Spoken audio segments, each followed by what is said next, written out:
Chapter 81 Bloodbath Spider. Carl looked down at the egg. The bloodbath spider was an urban legend. They were an invasive predator from a nation to the east and survived entirely on blood, like a mosquito. But unlike the common mosquito, they grew to the size of a small car and had mandibles that could tear through steel to get to what they wanted. They were supposed to have been hunted to extinction, but it seemed that there were still some hiding out here in the wilderness. Carl was still admiring the soft egg when the truck made an abrupt turn, circling back the way that they had arrived from, and Jody increased his speed. "You know that it is an egg, right?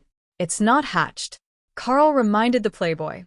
"Yeah, you say that now, but where is Mother Bloodbath? They lay their eggs on the strands of their web. If Hawk came back with a spider egg on him, he broke a strand of the web as he flew over to get the other egg. They don't lay many eggs at a time because it would overpopulate an area too quickly, so they're probably going to be very protective," he replied, beginning to panic. "The mother can bite through the armored roof of this truck," Daniel whispered to Carl, explaining the situation more clearly.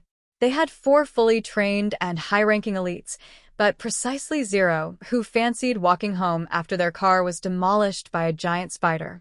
Carl moved the egg back into the secondary beast space. If they didn't find another option, this bloodbath spider hatchling would do very well.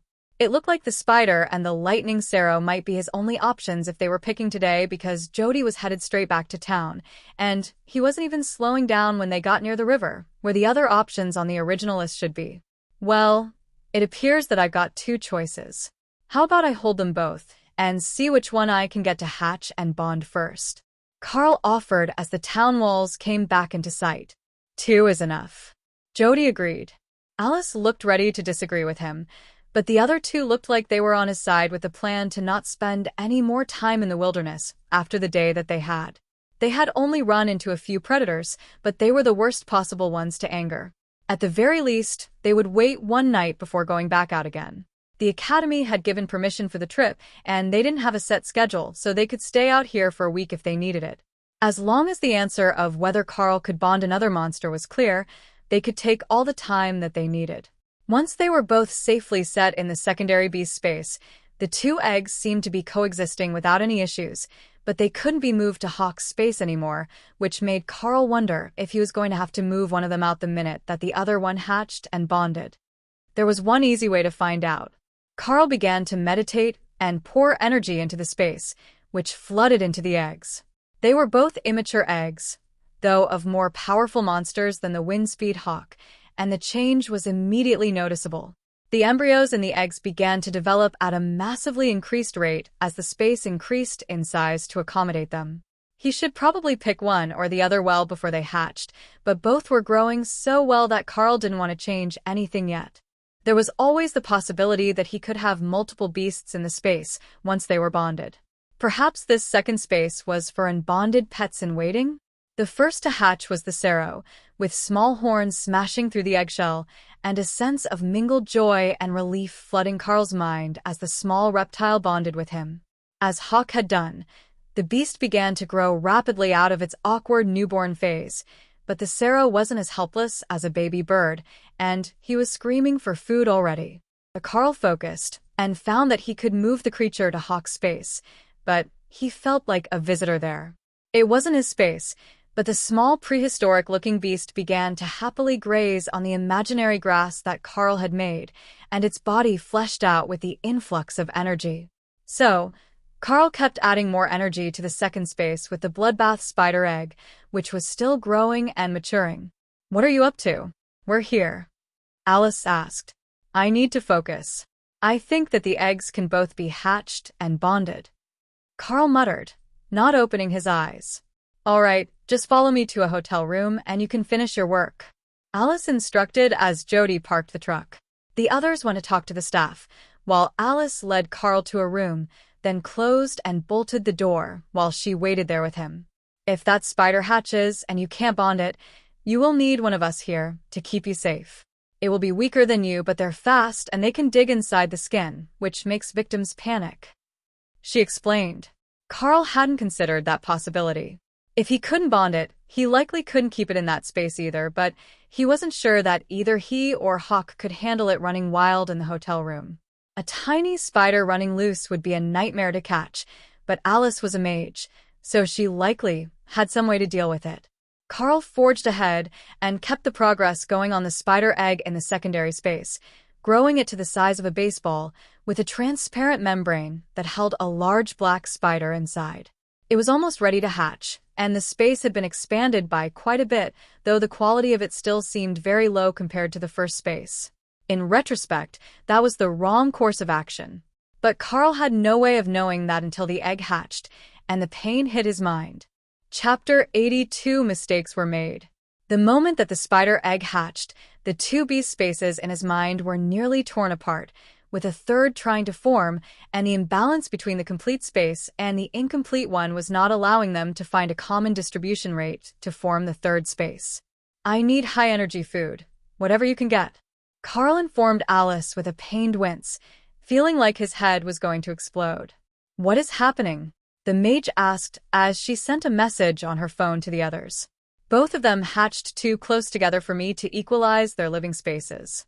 It is trying to create a third space in my mind, but the second is not ready to be split, and the first can't give up the energy that it already has. I need that energy," Carl demanded. "It's on its way. Just hold on for a few more seconds, and we will get you something," Alice explained. The reserves for Hawk were almost all raw meat, which Carl would have a horrible time digesting, but there was some roasted chicken in there, which Carl pulled out as a stopgap measure until he could get something with more energy. "Does it have to be meat?" Alice asked frantically. "Anything with an awakened energy level or better," Carl replied as the energy influx from the chicken flowed through his body. Jody rushed in with a bag from the truck and began pulling out supplies until he got to the prepackaged meals. "These are all ascended rank meat for the main course, and the other dishes should be decent.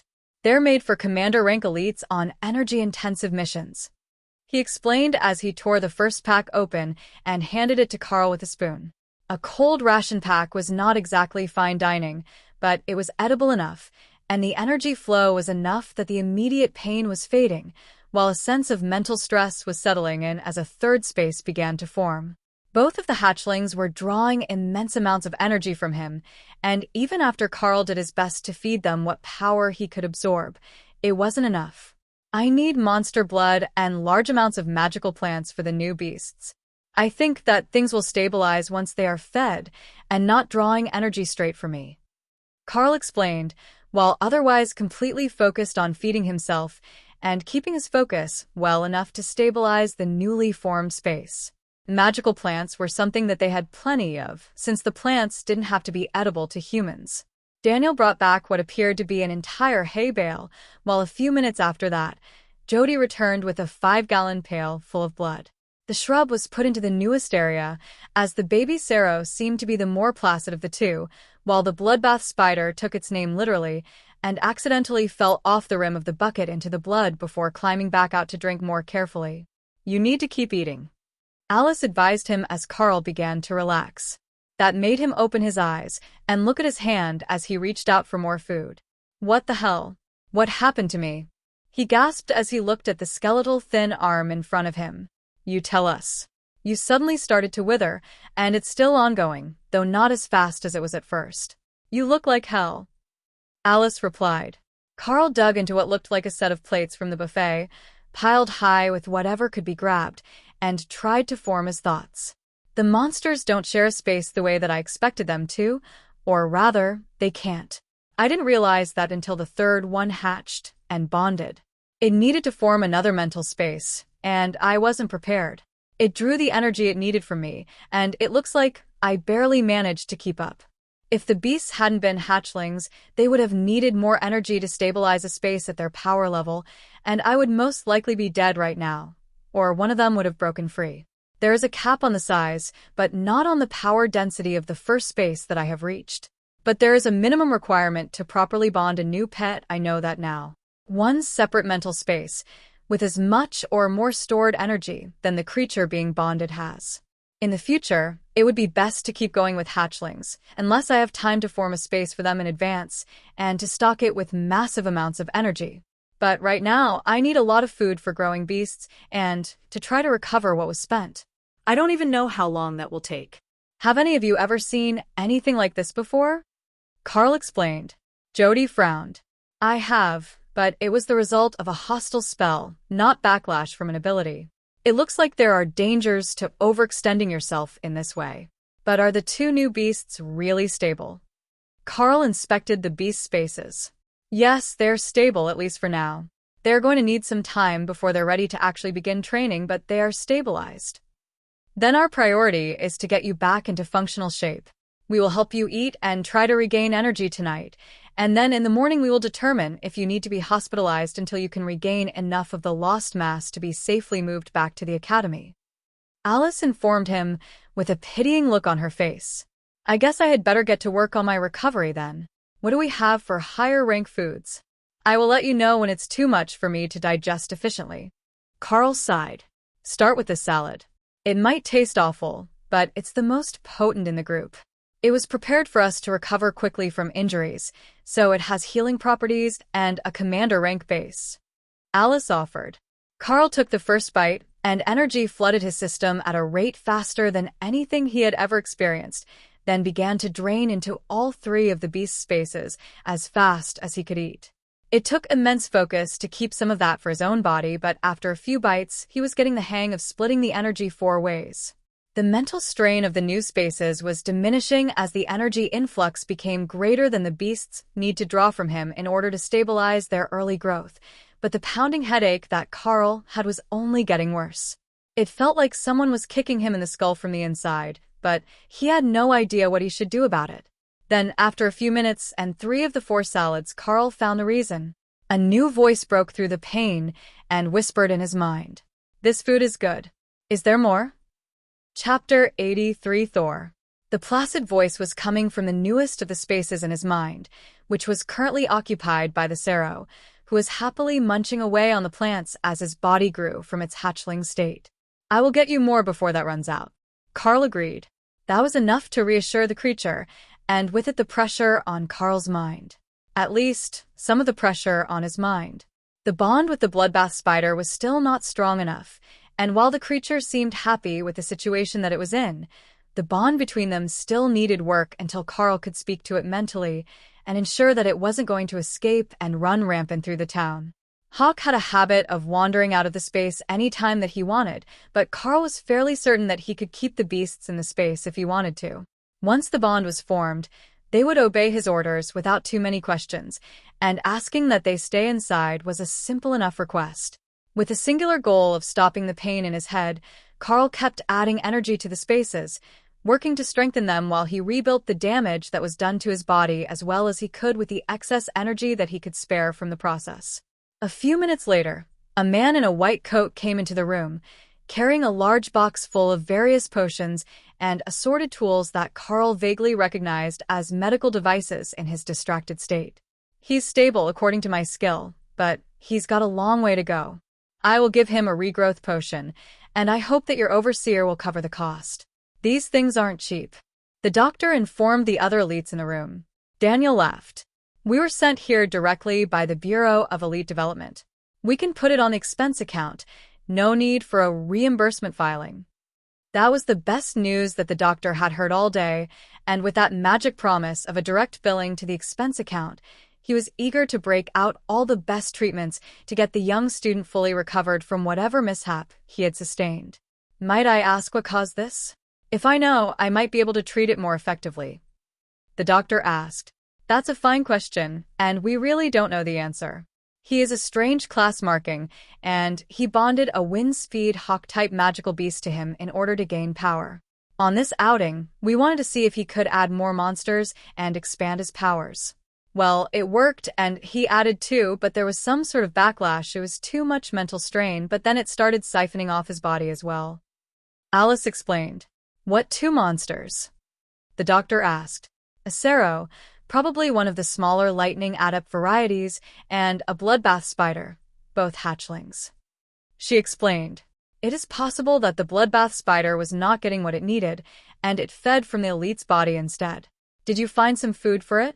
Hatchlings are born hungry, he asked. We did. There is a lot of awakened quality blood for it, and a smaller amount of ascended because we weren't sure what it would be able to digest. Alice explained. The doctor pulled another set of potions out and began to set up in 4-drip for Carl to make it easier to keep feeding him potions until he recovered. I suspect that a lot of the issue will be blood loss and extreme dehydration. Did you say that the Cero has lightning or regeneration as its primary racial skill? The doctor requested, with a notepad in his hands. We would assume lightning, as they were the smaller variety at the nest, but it's freshly hatched, and we haven't seen the bonded animal's ability yet.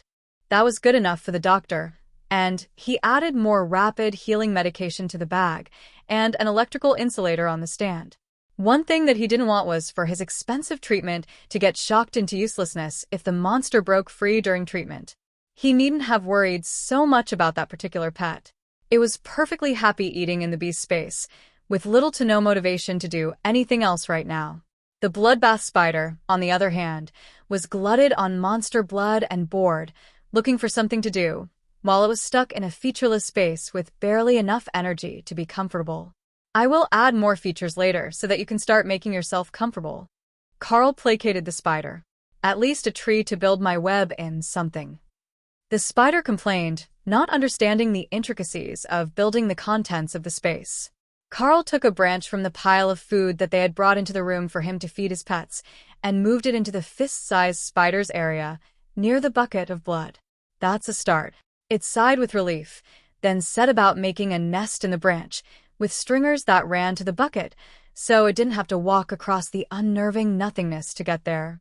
An hour later, the doctor switched the medicines in the 4-bag, and Carl's body began filling back out to something closer to his natural state. It wasn't a full recovery, but the elites in the room were feeling a lot better about his chances of not only surviving this mishap, but coming out better for it. The 2 monsters that Carl had bonded would both grow up to be extremely powerful without any additional help, but the evidence showed that simply being bonded to Carl would help them grow to be smarter and stronger than usual in a much shorter time. Between the hawk, the armored body of the Cero, and the bloodbath spider, they would form a combination that very few elites would be able to take down once they were fully grown. Chapter 84 Physical Recovery begins. The bond grew as Carl stabilized the spaces all through the next day, and after a few glasses of straight monster blood, they were beginning to make progress on returning his body to its normal state. Currently, the feedback from the 2 new monsters wasn't great, and mostly it was them drawing from Carl and Hawk, who was also eating heavily to sustain the burden of their 2 rapidly growing hatchlings. But already Carl could feel that the demand was decreasing as they grew in power, and soon it would reverse, with them beginning to strengthen his awakened grade physique. The bloodbath spider, in particular. It was born on the strong side of awakened rank, going by its physique, but nobody in the room really knew what its innate skill was. It could tear apart an armored car with its mandibles and smoothly cut through monster flesh with the claws at the end of its legs, but pure power wasn't enough to explain its deadly reputation at its level. Just after lunch, the best sign that the bonds were normalizing appeared. The Cero, who insisted its name was Thor, after someone in the room had mentioned the mythical god of lightning, had settled into sleep off a heavy meal, and Carl received a mental impression of a new power. Refreshing lightning, create a lightning barrier around the caster that damages enemies and increases healing speed. Thor's lightning isn't just lightning. It is a magical effect that also slightly increases healing speed. I just gained access to it, but I don't dare use it in bed and hooked up to the 4. At least not the first time. Carl informed the others. Whoops of joy filled the small hotel room, and the weary elites began to celebrate the fact that there didn't seem to be any lingering damage to Carl's body from the mishap. Now, we just need to find out what the ability of the bloodbath spider is, and we're set. Alice cheered. Carl checked on the spider in his mind. It had gone from the size of a baseball to the size of a volleyball overnight, and it had consumed nearly a third of the bucket of blood that they had provided for it. But it was happily sleeping in the hammock it had made in the small branch it had been given, and wasn't ready to answer questions yet. Give it a bit longer. They're both sleeping it off, and I need to do some more strengthening of the spaces before they grow any more powerful. The incredible body growth speed is great in theory, but I wasn't prepared to contain them, and I'm still worried that they will grow faster than I can keep providing a home for them. Hawk was good that way. His initial power level started low, and he grew with practice, but these two are growing powerful quickly without any training at all. He explained. That's fine, take all the time that you need. Should we get you more of the monster blood to drink? Jody asked, concern clear on his face. It's fine. I think that the initial lack was due to the spider, and once we got a bucket of blood in there for it, I just needed to replenish what I lost. Carl sighed. That was completely unexpected, but they had gained valuable insights into the bonding process and the possible side effects of bonding to something beyond your level. The spider still hadn't made direct contact with his mind yet, though he could feel its curiosity about where it was and what Carl was. They were lone predators by nature and had only recently taken to protecting their young as their numbers dwindled. Before that, they were nomadic, and once they made it, the females would lay single eggs every few days as they traveled, spreading their clutch far and wide. For most of the day, they all rested, moving past the excitement of the night before, and just before dinner, the doctor came to remove the forestand and the needles from Carl's arm. It looks like you're healed well enough to be in the clear now. Not all elites heal faster than normal, but you should be all right on your own, and you'll just need some training to rebuild the muscle mass that you lost. The doctor informed Carl with a professional gaze. Thanks, document. I will get to that as soon as the headaches are gone, and I'm feeling less dizzy. I think it should be within a day or so. Possibly right after dinner. Carl replied. The doctor got back to tending to the rest of the frontier town, which Carl had learned was as much a military outpost as a town. They might not dress like it, but most of the townsfolk were low-level elites, people who never made it past common grade, and who signed up to work for the Defense Department. Like the doctor, who could make various medicines, but nothing amazingly powerful by magical standards, they were still elites, but doing the most dangerous sort of job by keeping the wild monsters restricted to the south and not moving into the more populated areas. Let me stand up, and I will see if this lightning is enough to help me recover, Carl suggested. Outside. Try the first time outside, in case you can't control it properly. Daniel reminded him. The first few attempts to stand up were shaky, but Carl was feeling better by the step, and once they were out in the parking lot, he was ready to give that refreshing lightning a try. Soft blue light crackled over his body, and Carl felt his body strengthening, while the sleeping Thor woke up for a moment to see who was under attack. Once it realized that it was just Carl healing himself, the newborn beast went back to sleep, secure in its small home and tired from the effort of growing so much. Impressive. The muscle mass is growing back at a notable rate, recovering from the damaged and dehydrated tissues. Your skin is clearing up, and your pores are getting cleansed. You even smell faintly of ozone. It's a healing effect and a spa treatment in one. Jody noted with glee. Unfortunately, I can't put it on anyone else, but I think it's going to be a fairly reliable defensive technique. Carl agreed. Chapter 85 Physical Examination. The last thing that they needed to do to determine the usefulness of the ability was to test it. Alice raised a barrier in between them and gestured toward it with her fist. With just the lightning up, give that a punch as hard as you can.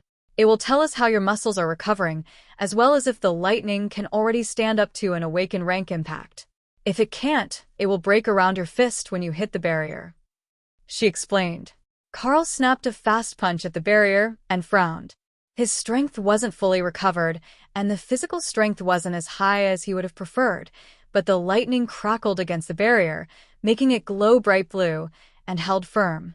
Well, it's an awakened rank ability, for certain. Carl will need to keep the lightning up as much as possible for a while, but the barrier is as good or better than that awakened rank training armor. Alice informed the others. Is it safe to touch? As in, can you sit down in a chair without scorching it? Daniel asked. Carl took a step back and saw the faint scorch marks where he was standing. I'm going with no. Even through my shoes, it's burning the ground. But it's not burning off my uniform, which is a big win for my dignity. Carl replied with a shrug. Yeah, best not to tempt fate. You aren't recovering as fast as the Big Sero or the Trice with their indestructible, innate ability, but it's still much faster than I had expected. Daniel agreed. I feel well enough to sit for a proper dinner now, so how about we go eat? Carl suggested as he released the refreshing lightning ability. Eat. A soft feminine voice hissed in his mind. Are you hungry for something different? Carl asked delicately, hoping to make a good first impression on the spider. No. Blood is life. Life is power. I need a bigger nest before I lure prey, she replied. The spider reminded Carl of when Hawk was a baby, all about food. Always with the mice requests. Of course, if he hadn't had a massive growth spurt, those requests might not have stopped, but the focus on making the beast's situation right for comfortable eating was the same. The group sat down to a proper dinner at a restaurant down the street, while the spider peered out of Carl's mind, content in its small nest, but intrigued by the world around them. They killed it and burned it? Why do they do that to the food? The spider asked. For humans, it tastes better this way, and we can digest it more easily. Carl informed her. Interesting. I will try some.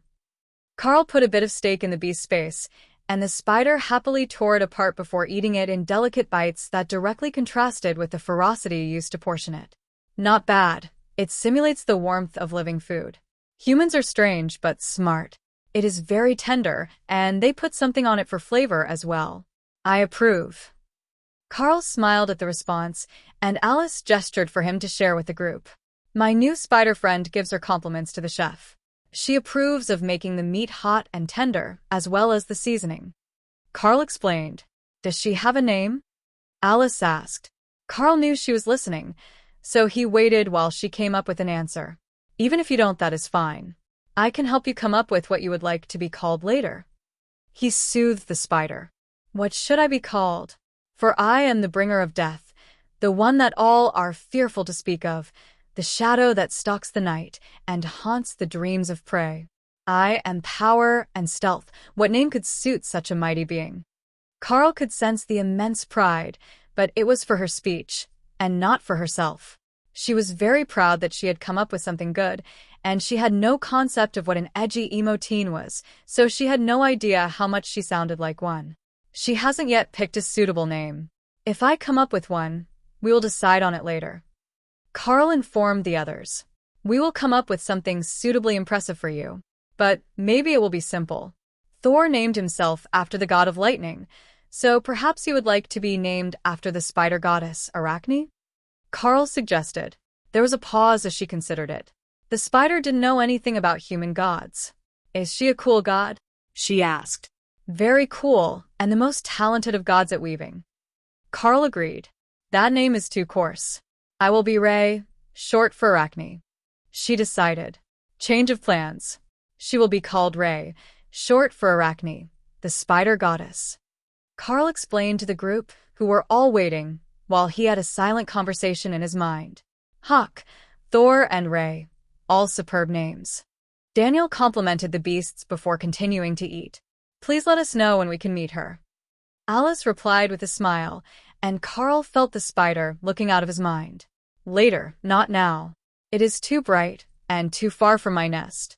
Maybe tonight. She isn't fond of bright places while she's still growing. Carl explained. Oh, that makes sense. We will meet tonight if she is up for it, and then after we have done some basic tests tomorrow, we will head back to the academy. I'm sure they're concerned about you, and Sergeant Rita is probably going to murder me for ruining her lesson plans again. Alice laughed. Carl gave her a questioning look, and the mage continued. Well, you've got 3 pets now, right? Hawk is well-versed in working with you, but he's never worked with the others, and they haven't done any survival training at all. Once they are back at the academy, the sergeant will want them all trained to work in a team for safety and to enhance their power. She explained. That got Thor's attention. There is safety and power in numbers. Together is much better than alone. Chapter 86 Hypersero.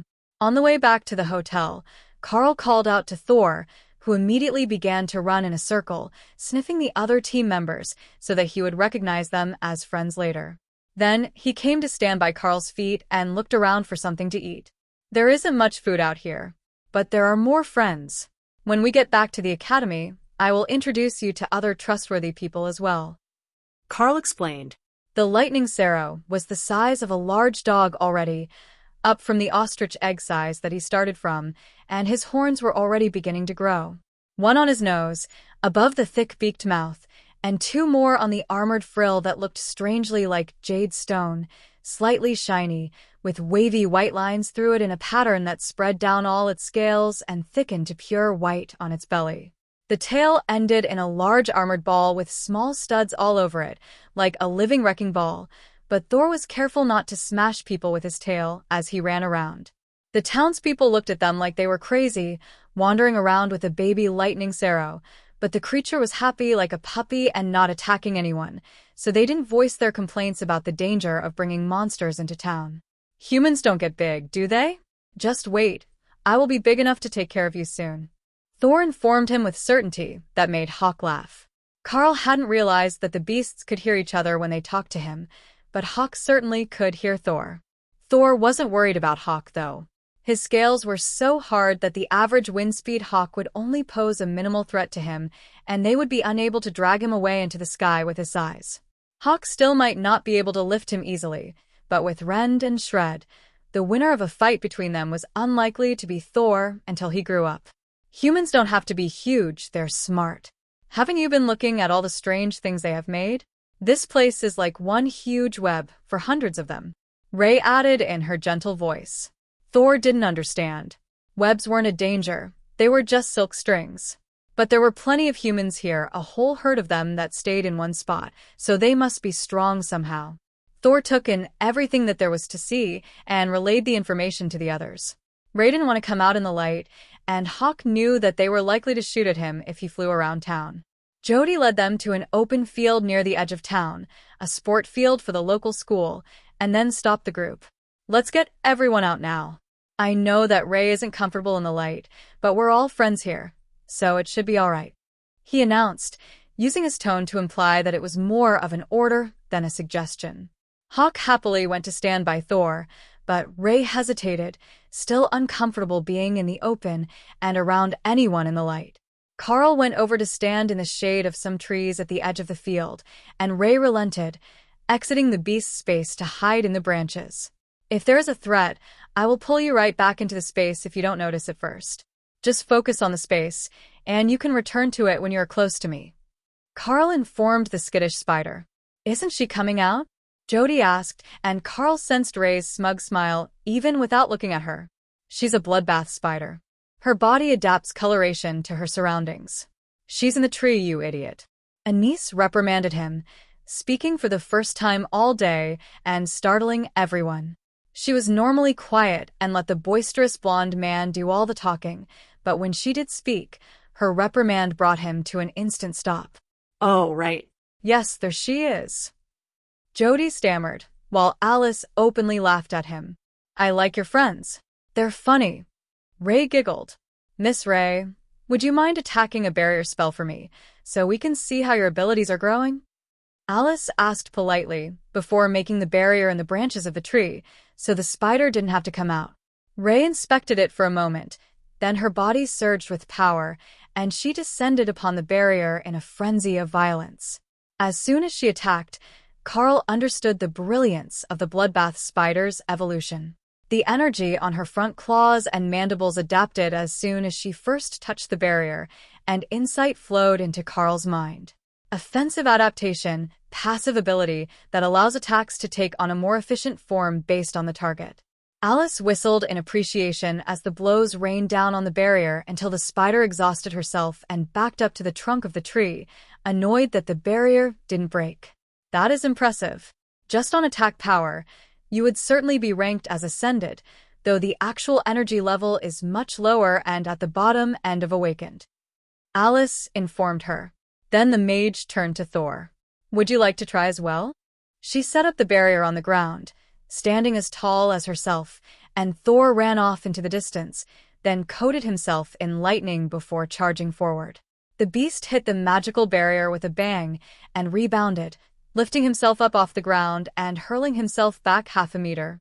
Then he laughed, ran off, and came at it again. This is awesome.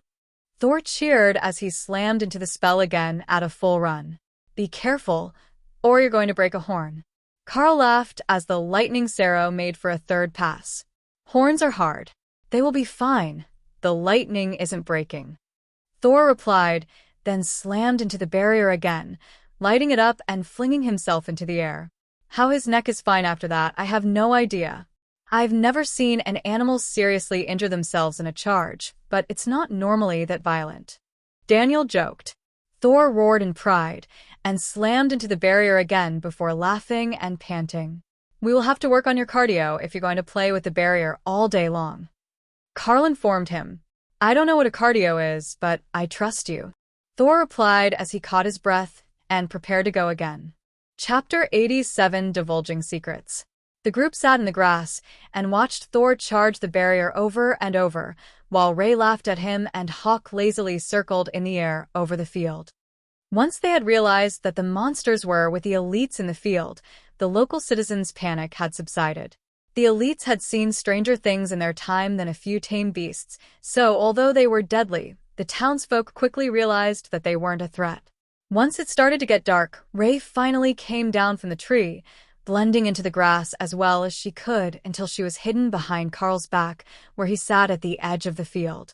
That let her observe the humans from much closer, while Hawk and Thor returned to their spaces to rest. We now know what allows the bloodbath spider to be so deadly. Lovely Miss Ray here can adapt her attacks to whatever she is targeting, so it's the most efficient option for destroying it. Carl was explaining to the others. Hey, why are you telling them that? She protested. So they can come up with a way to help you make it even stronger. Carl replied. She had to think about that for a while, as did the other elites. Can you do it, since you're bonded with her? Alice asked. I can, but not as well as she can. Carl agreed. He couldn't modify his gloves or even his fingernails with the ability like she could her claws and mandibles, but the energy from Rend could be altered to some degree when it was held in a layer over them. Alice brought up another barrier, and Carl focused for a second before throwing a full-strength shred at it. The spell changed from red to golden as it hit the barrier, and the field filled with golden light as the spell was dissipated. Pain lanced through Carl's skull, and he cradled his head in his hands. It looks like I'm not quite at full recovery yet. The energy draw still makes my head hurt after a single attack. Once the spaces are in better shape, I think that it should be fine. A week, maybe 2. He explained. The others sighed in resignation. They would have to explain that he was injured during a training mishap if he wouldn't be healed before they returned, and they really didn't want to have to fill out the paperwork involved in returning an injured student to the academy. Why don't we give it another day here, and you can meditate with a lightning barrier up the entire time except for meals. Then we can judge whether it will take the full 2 weeks to completely recover. Daniel suggested. That's not a bad idea. I will start as soon as we get back. I understand now how to hold the barrier tight to my body, so it doesn't burn things through my clothes. Carl agreed. Daniel gestured for him to try, and then grabbed Carl's shirt and nodded in satisfaction when he didn't get shocked. That works for me. I will go buy a good cushion or a beanbag chair for you. If you're going to meditate that long, comfort is important. The warrior informed the group. Carl ushered everyone into the space, against Thor's protests. He was tired, but he wasn't done with the barrier game yet. You can play again later. There are more mages at the academy who can create them, and Miss Alice will be at most of my classes to make them while I work. Carl explained. Thor was excited, but Ray wasn't much less eager to test that barrier again. She would take some time to figure out how it worked and grow a little more, then she was certain she could find a way to destroy it. If it existed, she could eventually find a way to tear it apart to get to the good bits inside. Maybe that was it. She might just be lacking motivation. She would ask Carl to put food inside the barrier when she was ready to try again. That should help. Or she could practice on Thor's barrier and try to break it right before he could ram it. That would be fun too. The fact that Alice was a commander-rank mage made no difference to Ray. It was just a matter of time in her mind before she would be able to smash that barrier with a single strike. Carl had 2 goals that night. First, he would create a nice, shady set of low trees for Ray to rest and make her web in, and he would make a training field for Thor to run around. That Carl had 2 goals that night. First, he would create a nice, shady set of low trees for Ray to rest and make her web in, and would be enough to keep the 2 of them happy for a little while, and the standard of having decent plant life corresponded to the level of beast space development that Hawk needed when he first advanced to awaken rank power. Carl was assuming that the development of the space that was needed would be the same for all beasts at the same power level, and he would just have to keep up while they went through their initial growth phase, so the space didn't fall behind and cause him this same mental pain again. Being unable to use the abilities that he had was a huge step backward for his personal power, even bigger than the degradation of his body that had yet to recover. Jody returned not long after they reached the hotel with a large beanbag chair and a smile on his face. This one is perfect. It is filled with glass beads. They're an electrical insulator, so the shock shouldn't travel anywhere, even if it leaks from Carl, he announced. That wasn't quite how magical lightning worked. It would melt the beads, but nobody bothered to mention that, as a beanbag chair was precisely what they needed, and even if the lightning leaked and melted the beads, it should form a more comfortable seat for Carl tonight. Once the recovery process was complete, Carl wouldn't have to split his energy into healing himself, and the development of the beast spaces would improve. But for now, the teams were more worried about avoiding a lingering injury report and light-duty training modification appeal to go with the incident report that they were already going to have to do. Chapter 88 Life is about balance. Carl started with the easier parts, the increase in the quality of the two spaces, and the addition of simple grass to the ground. Instead of the short grass that Hawk liked, it was longer grass. Ray liked to hide in the long grass, and Thor liked the way that it tickled his belly scales. No judgment. Then Carl left Thor's mostly empty, as all the other plants in the space were going to be food products. The power density of both was increased evenly at the start, but after a few hours, Carl began to experiment and found that Ray actually required much more power in her space to relieve the strain on his mind. Her species was the more powerful of the two, and her power was growing more rapidly as well. The side effects of that could be problematic later, but the short-term benefits would be huge. By the time that the sun came up in the morning, Carl was no longer feeling the drain of the two monsters on his mind, and he was beginning to feel an influx of energy instead. Each of the three had a different feeling to it. It was difficult to describe, but Carl likened it to the feeling of wind in his hair, grass under his feet, and a comfortable blanket. He briefly stopped for breakfast in the restaurant downstairs, which had amassed a huge amount of meat, blood, and magical plants to restock his pets, then returned to his meditation.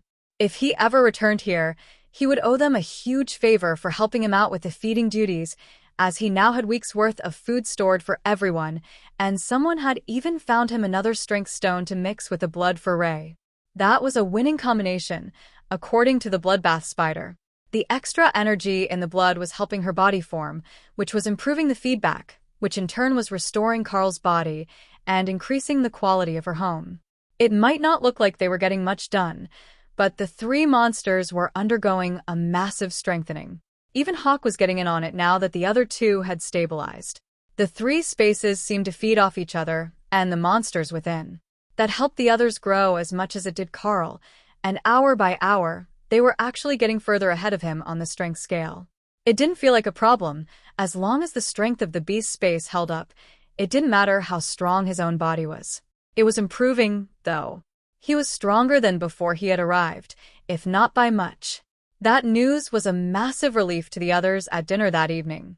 Seeing Carl recovered and glowing with power assured them that they had made the right choice in bringing him here and letting him bond both monsters. There was a short-term setback, but now they were ahead and still gaining. Do you think that there will be any long-term damage? Alice asked as Carl finished his dinner and prepared to go back to meditation. Not really. There will be a definite reduction in maximum growth speed, with 3 spaces to enhance instead of 2. I will be spending most of my spare time in meditation, with little time for anything else until they are full-grown.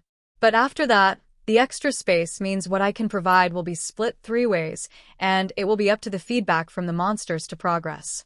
Until I reach the higher side of commander rank, that shouldn't be a big issue, as their natural growth will provide a significant portion of the strength growth we need. But after that, it's going to be a hard grind, and then I will either have to find another way to keep us growing or find a 4th partner with even higher potential to pull us all up. I'm not even sure that will be realistic, though. You saw what happened this time. Even if I prepare, how much strain will an overlord or royal rank monster cub put on my mind? They're even more intelligent than these 3, or so I have heard, and their energy requirements have got to be immense. So, you're saying that your class will have a minimal impact on the growth of the monsters beyond their adult peak? Alice asked.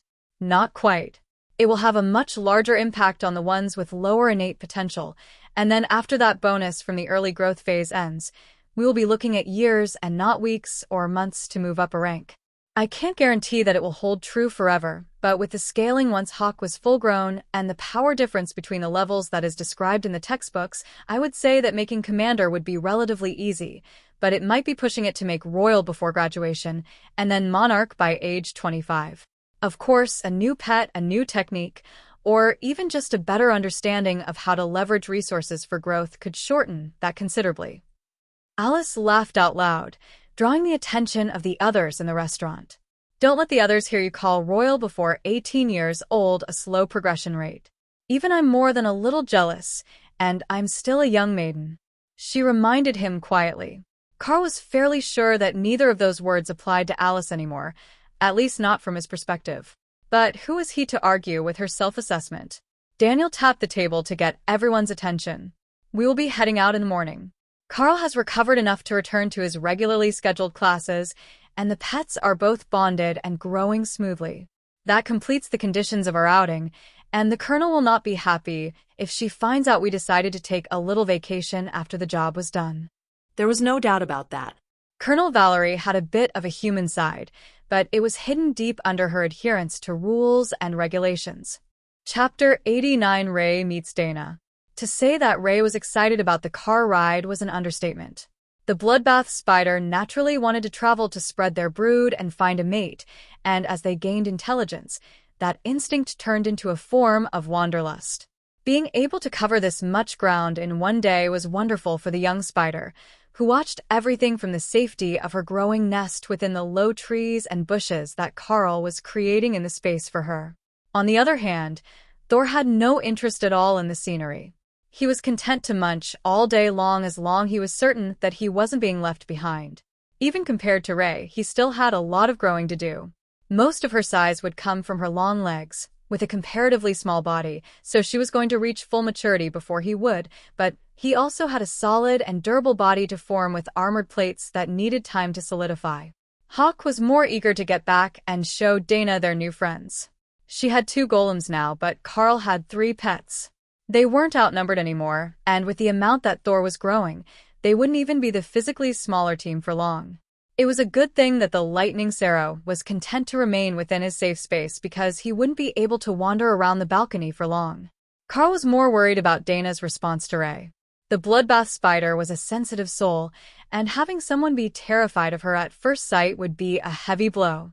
Not everyone was terrified of spiders, but monstrous spiders the size of a small table might be a different story. They drove through the day, and classes were long over by the time that they made it back to the academy. From the direction that they arrived, Carl realized that they had actually detoured around to the far side of the area by nearly 50 kilometers because there was only one road leading in and out of the academy, and it ran alongside the railroad tracks.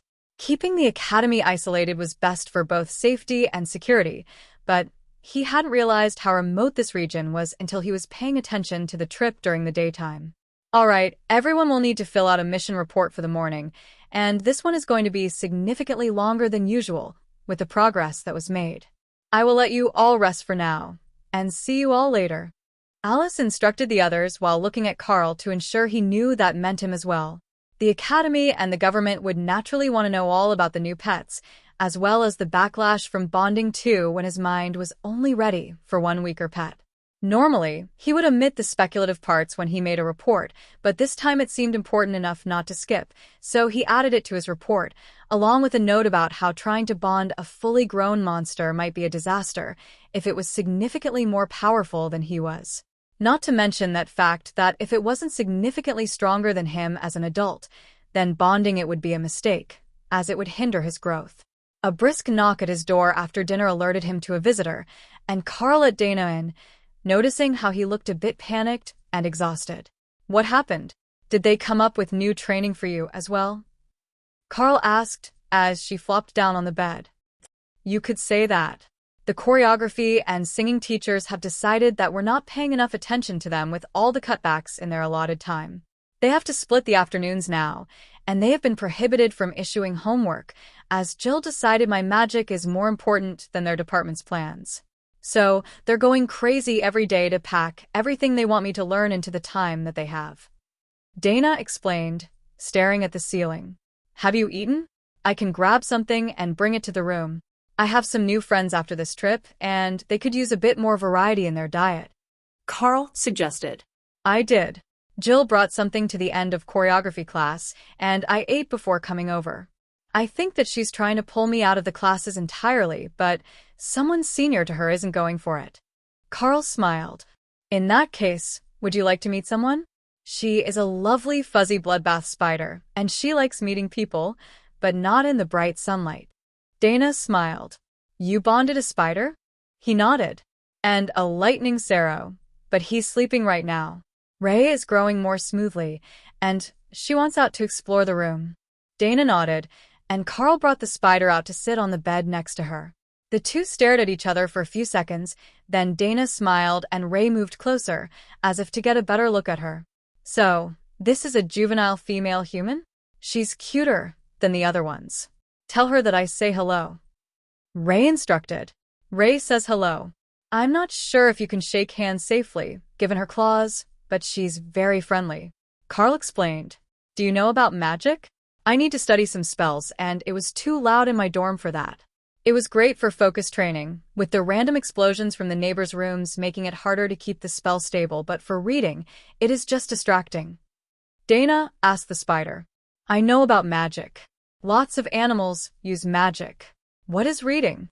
Carl briefly explained the concept of books, written language, and learning from recorded information, which shocked the young spider. That is great. You don't even need them to be nearby to learn from them. Books are good. I will watch her technique.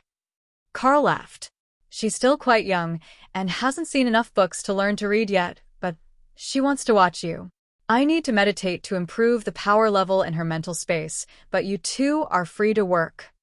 Ray ran out onto the balcony and disappeared into the foliage, then followed Dana to the gazebo and began admiring the hammock before creating one of her own from webbing. Bloodbath spider web was very versatile. It could either be flimsy enough that the smallest of disturbances would break it and alert the spider in its web, or it could be strong enough to hold a 100-kilogram monster in place despite attempts to escape. What she used this time was the stronger kind, but without the stickiness so that she could more easily move about and watch the reading process below her. Carl settled in to meditate, listening to Ray's reactions as she admired the pictures in the book and contemplated what the runes would mean. Dana was narrating things to her, thinking out loud, as she worked on the assignment to improve her spell formation speed. Ray wasn't much help, as she only knew one ability, but the moral support seemed to be helping the two of them bond. With Ray outside, it also reduced the strain on his mind a little, as she was burning her energy and not using his to actively grow. Carl realized that this would be a great advantage to him, and he worked much harder on her space, getting it further ahead of Thor's space, in balance with the progression speed of the two species. Chapter 90, Not Morning People. The next morning, Carl completely forgot to warn Jill about the spider on the balcony, but when she failed to return with Dana after a minute, he went in to check on them and found her wrapped up like a cocoon and glowing with power from her hastily raised magical barrier. Thanks for finally coming to check on me. Now, would you kindly ask this young lady to let me go so that I can get my charge to class on time? Jill requested. Carl considered the look of restrained rage at being attacked for a second time by Carl's pets when she went to wake Dana up, and for a moment, he contemplated whether it might not be safer to leave her there. But she could break out easily enough. She was just waiting for him to do it, so that she didn't have to fight with the bloodbath spider. Ray, you can let her out. She is Dana's teacher. She won't hurt her. Just wake her up for early morning instructions before breakfast. Carl instructed. That sounds like torture to me.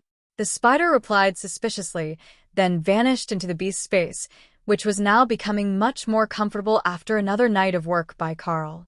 All right, she's definitely not a morning person, but she won't attack any more today. Carl informed the teacher, who gave him a pointed look. Right, the web.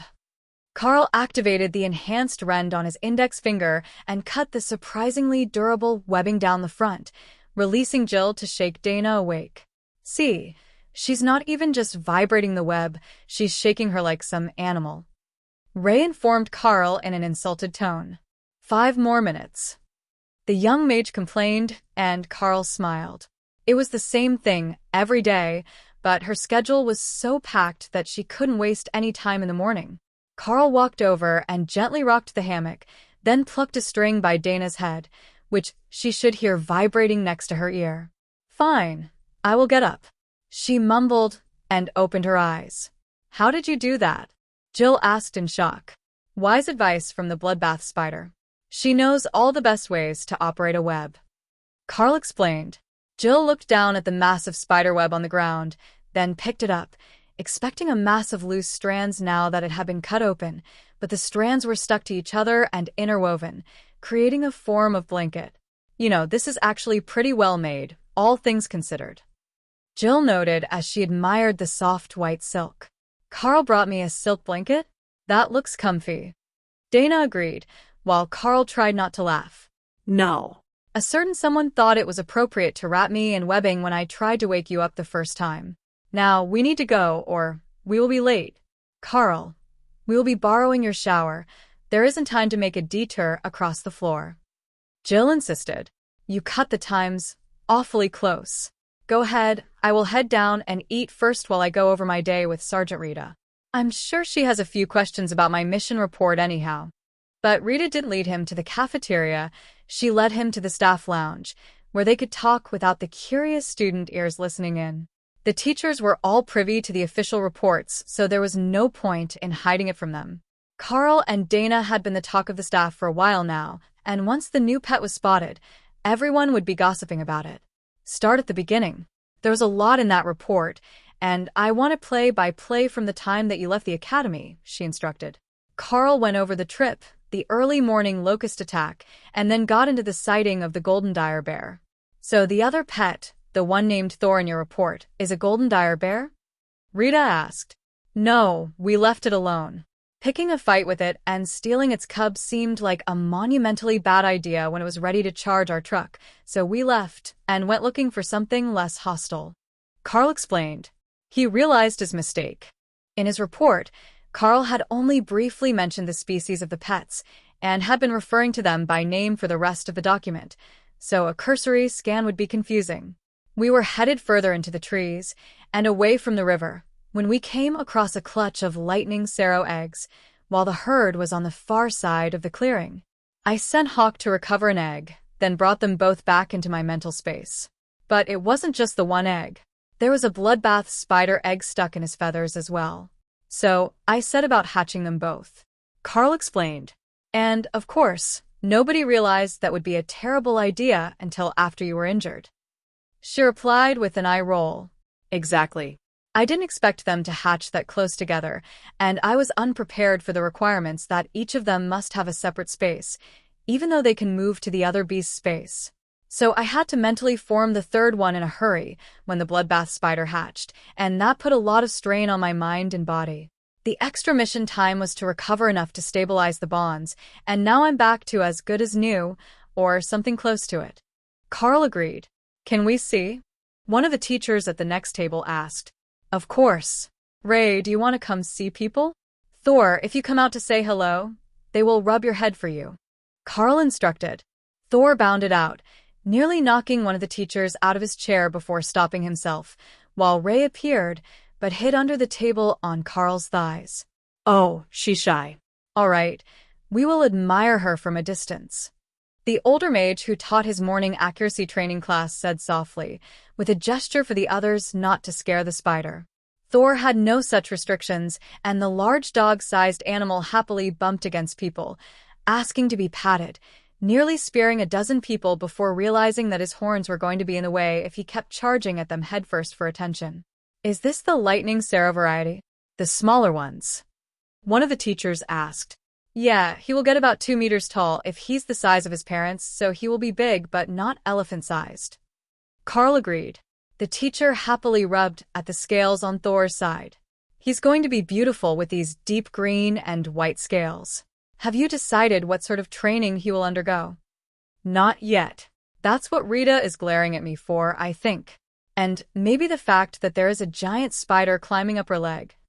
That made the teachers burst into laughter, but Ray was intrigued by the sergeant's uniform, and she wanted to find out what the buttons were made of.